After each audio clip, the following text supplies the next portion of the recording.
Bonjour chasseur, te voilà dans l'aile dédiée au recueil bestiaire de la bibliothèque de Babel. J'ai reçu ta missive et je suis plus ou moins inquiet, même si j'ai déjà vu des créatures bien plus malfaisantes comme proie avec d'autres chasseurs. Cette créature au niveau de l'homme reste divinement inquiétante, même si un autre que toi s'en est allé chasser un être représentant une divinité pour celle que tu t'intéresses. Sais-tu où elle terre, ou ce dont elle est capable? Mais aussi quelle tribu infâme te faudrait-il probablement rencontrer avant de pouvoir commencer à entrevoir ne serait-ce que l'inquiétante aura de son existence? Eh bien, laisse-moi ouvrir quelques pages du Necronomicon afin de te parler du très célèbre Cthulhu.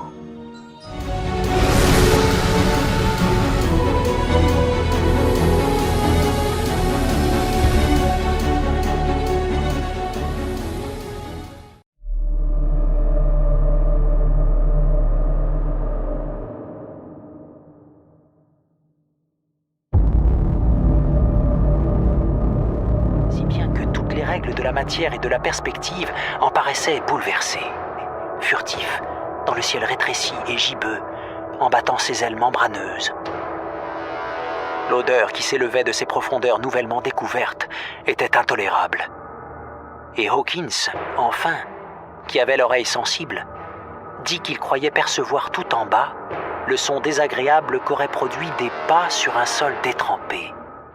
Voici la description physiquement dépeignant sa laideur horrible et monstrueuse. À sa simple vue, sa conception physique provoque instantanément la perte de la raison de celui qui le voit, tant son physique semble être en dehors de ce que l'homme peut concevoir. La chose ne peut être décrite.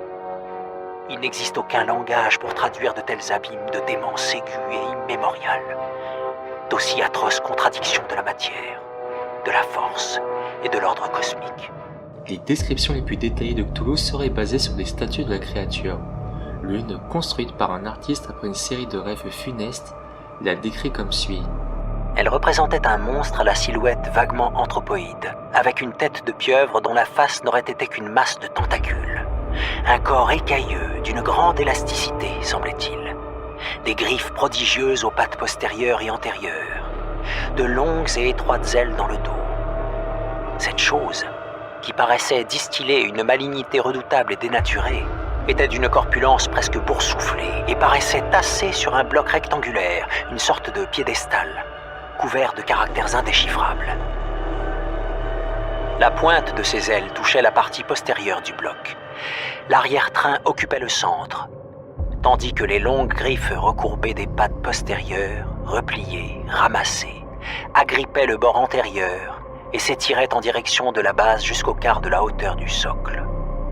La tête céphalopode était inclinée en avant, de telle sorte que les extrémités des tentacules faciaux allaient effleurer par derrière les énormes pattes antérieures qui étreignaient les genoux de la créature accroupie.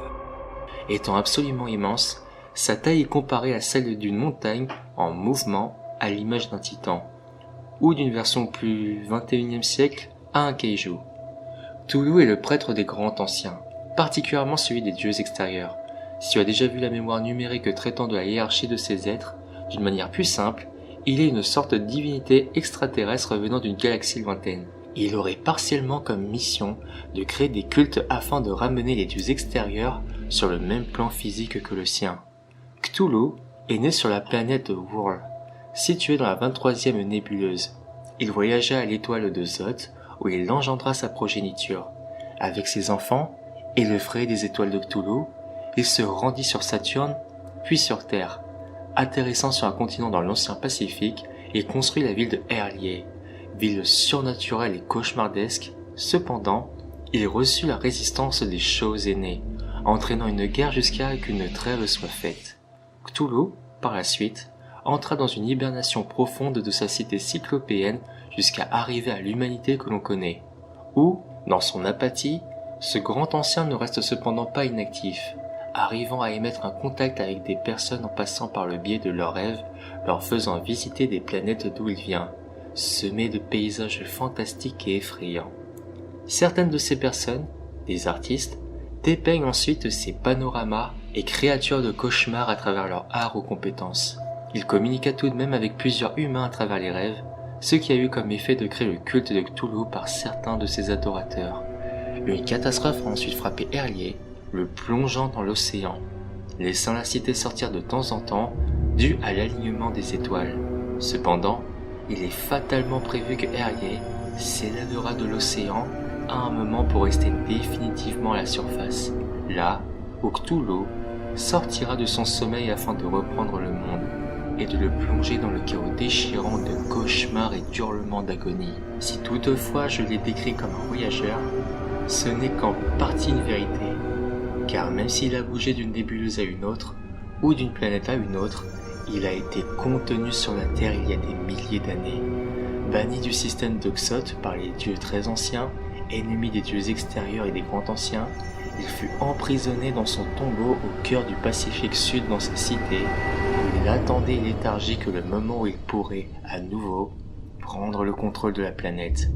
Bien qu'il ne soit pas aussi puissant que beaucoup d'autres grands anciens et qu'il soit éclipsé à l'échelle par les dieux extérieurs qu'il sert, Cthulhu est toujours une entité très puissante.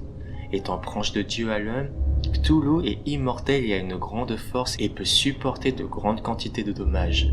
Il ne peut être tué que par une puissance quasi omnipotente. En utilisant ses ailes, il est capable de véritables fuites. Il possède une vaste intelligence et conscience, car il sait tout ce qui se passe dans l'univers à la fois, et il a de grandes capacités psychiques comme il peut communiquer par télépathie. On peut soutenir que le trait le plus notable de Cthulhu est le fait qu'il ne peut pas, aux côtés du reste de sa famille, être compris par les humains.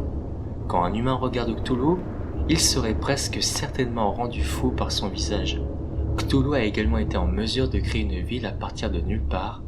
Il serait l'enfant de Nug, qui est un dieu extérieur, petit-fils de Shub-Niggurath, la chèvre noire des bois aux 1000 chevreaux, et de Yog-Sothoth, le un en tout et le tout en un, arrière-petit-fils de la brume sans nom, et arrière-arrière-petit-fils donc de Azathoth, le chaos nucléaire et sultan idiot et aveugle. On ne sait pas quelle est l'ampleur de la foule de ceux qui adorent le redouté Cthulhu, mais son culte compte de nombreuses cellules à travers le monde. Son culte est en effet le plus répandu. Contenant le plus grand nombre de fidèles et sans doute le plus efficace pour recruter de nouveaux membres, cette divinité maudite a de tout temps été célébrée par toutes sortes de peuples. Qu'ils soient des créatures qui n'ont rien d'humain, comme les profonds ou des tribus dégénérées, dont certaines cérémonies sont organisées en cachette dans les bas-fonds des villes ou des villages, les adorateurs pratiquant des rythmes morbides et décadents dont la simple vue enlève le sens du mot humanité. Les dirigeants prétendument immortels du culte de Cthulhu résideraient dans les montagnes de Chine. Ce culte est de nature nihiliste et cherche à éveiller les anciens et à provoquer un âge apocalyptique des ténèbres dans lequel, selon certaines histoires, les hommes seraient réduits à crier et à s'entretuer dans des accès de folie. Cthulhu est également adoré par les horribles Migos, d'autres êtres extraterrestres dans le monde de Lovecraft. Cthulhu a également de nombreux Xotians à sa disposition. Ces créatures semblent partager son apparence générale, mais sont beaucoup plus petites et moins puissantes, bien que la nature de l'étoile frayeur et leur relation avec Cthulhu est largement inconnue. Certains de ses serviteurs de race supérieure sont connus et même vénérés comme Dagon ou Hydra, père et mère des profonds. On retrouve plusieurs formules et incantations récitées lors de cérémonies. La plus connue est sans conteste